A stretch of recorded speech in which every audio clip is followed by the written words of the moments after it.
Morning to all of you. I welcome you all to the history class. I hope you have enjoyed my previous videos. Today we will start about the sculpture. Yesterday we had covered up about the discovery of Amravati Stupa, and also we had known how Amravati Stupa didn't survive, but the stupa of Sanchi still remained. Today in this particular topic we will know more about the sculptures of the Sanchi Stupa. Okay, each and every sculpture of Sanchi Stupa depicts a story about Buddha's life or some kind of stories. Today we will know that in detail. Let's start our first subtopic, that is 9.1 Stories in Stone. Before proceeding towards it, let me discuss few points with you all. From yesterday's topic, we had known one thing, that sculptures were removed from stupas and transported all the way to Europe. Why? Because the people of Europe had understood the importance and they had saw the beauty of the sculptures, and they had also known about its value, so they wanted to keep them for themselves, and they had removed the sculptures from the stupas, isn't it? And the perfect example of it was this Amravati Stupa. Each and every sculpture and each and every, you can say, belongings, materials of Amravati Stupas were used by the people. Okay, so let me start now the first point, that is stories in stone. You have been wondering why I have said that each and every sculpture of the stupa describe or depict some kind of story. It is because if you will look into the picture showing on your screen, okay, at first sight this sculpture seems to depict a rural, you can say, scene with thatch huts, okay, with thatch huts and trees. But actually when the historians had studied more and more about these sculptures, they had understood that this particular sculpture which is showing on your screen is a scene from Vijayantara Jataka, okay, and this is a story of a king who had given everything to a Brahmana and went to live in forest with his children and wife. So this is a story, okay, in the form of stone. So in the form of sculpture, this is a story which is taken from Vijayantara Jataka.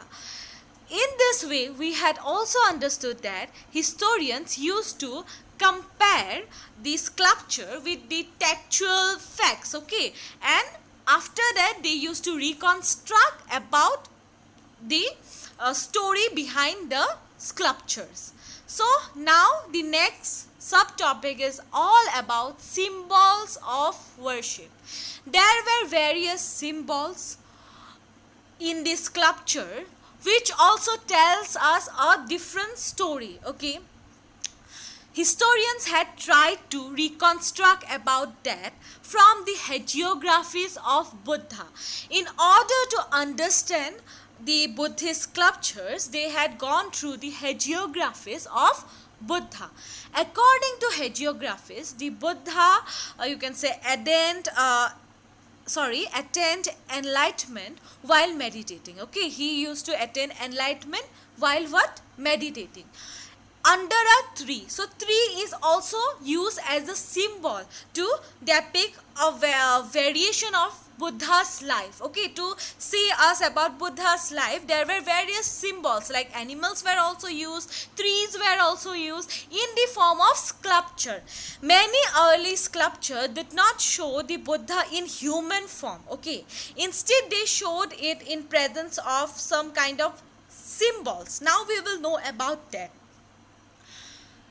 The empty seat, this is a sculpture, okay, which show an empty seat, and it actually indicate that Buddha is meditating.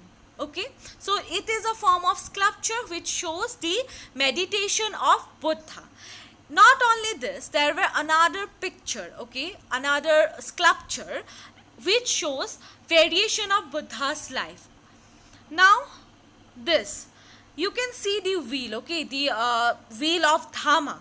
So it is said that or it is believed that this is the symbol of wheel is used to indicate the sermon of Buddha, okay, which he had delivered at Sarnath. So in this way, various sculptures of the Sanchi Stupa tells us stories of Buddha's life. Then there is another picture. Now this picture represents the Mahaparinibbana. Okay, this picture showing on your screen just now, I have shown this.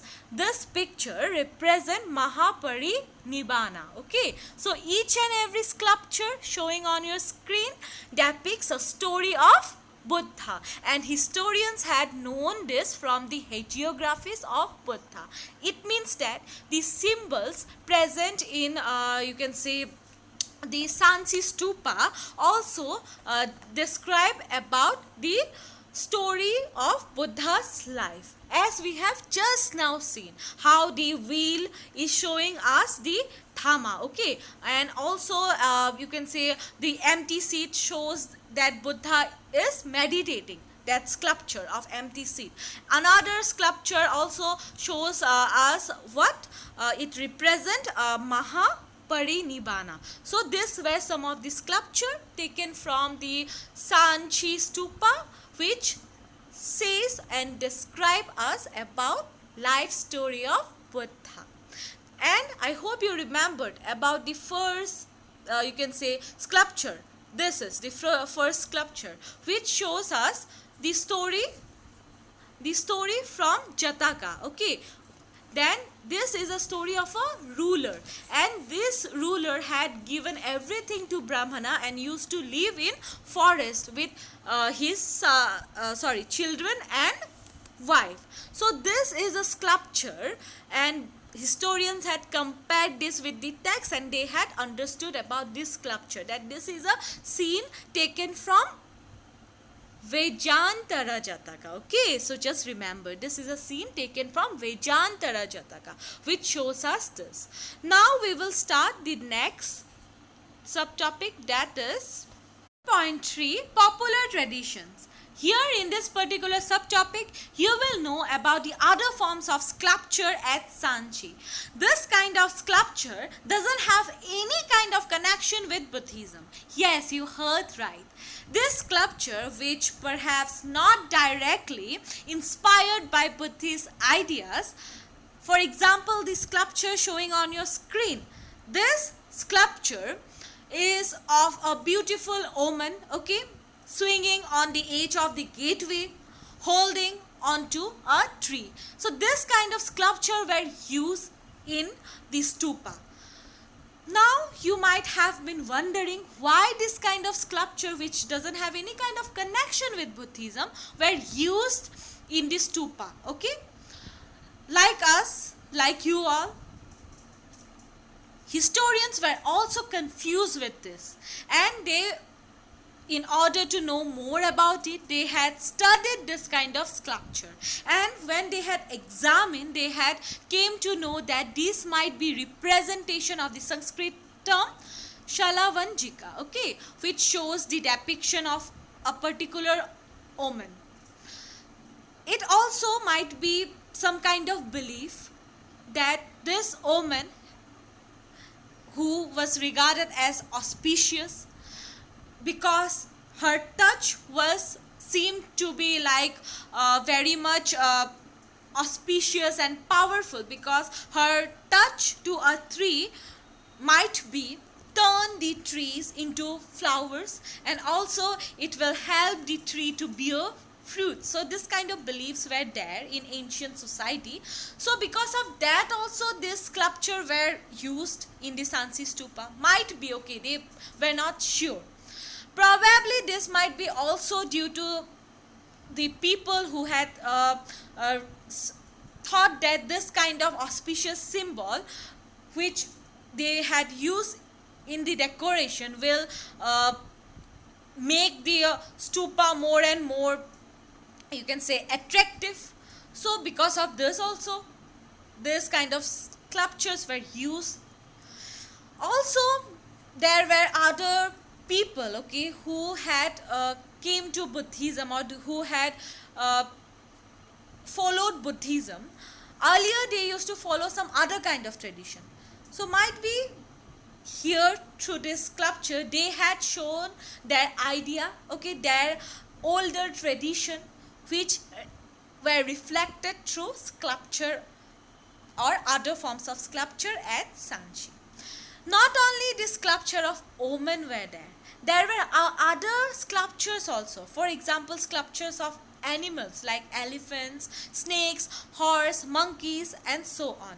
This all are symbolic, and this kind of symbols used to show something, okay, or depict a story of ancient Indian society. For example, this is a sculpture, okay. Just now I have shown this sculpture. This is a sculpture of an elephant, you can see. So elephant were, you can say, the used to signify strength, okay, power, and also wisdom. So might be because of that this kind of symbols were used, isn't it? There were also other sculpture like this. This is a picture taken from your book only, okay. So this sculpture had shown a serpent, okay, and this kind of sculpture used to, you can say, were there. And when the historians had gone through it in order to know more, they had compared it with the text. They had understood that this kind of sculpture or images were used in order to make it more and more interesting, or in order to show some kind of tradition, okay. There was a person named James Ferguson. James Ferguson had, perhaps he doesn't know about Buddhism, so he had said that Sanchi to be a center of tree and you can say serpent worship, okay, that means snake worship. So because of that also this kind of sculpture are present in the stupa of Sanchi. These are some of the popular beliefs of the people, okay. Now there is another sculpture, you can see this. This is known as Gaja Lakshmi. Now some of the historians perhaps say that this is a sculpture of Gaja Lakshmi, but some historians had identified it as Maya, the mother of Buddha, and other historians had said it to be Gajalakshmi, the goddess of good fortune, surrounded by elephants, and also you can see some kind of sprinkle water, okay. It shows a ritual ceremony or abhishek going on. So these are some of the viewpoints of historians. That's all in today's session. I hope you have enjoyed it. We had known about sculptures. Now I hope you were clear in this particular part. If you have any queries, please contact me. Thank you all.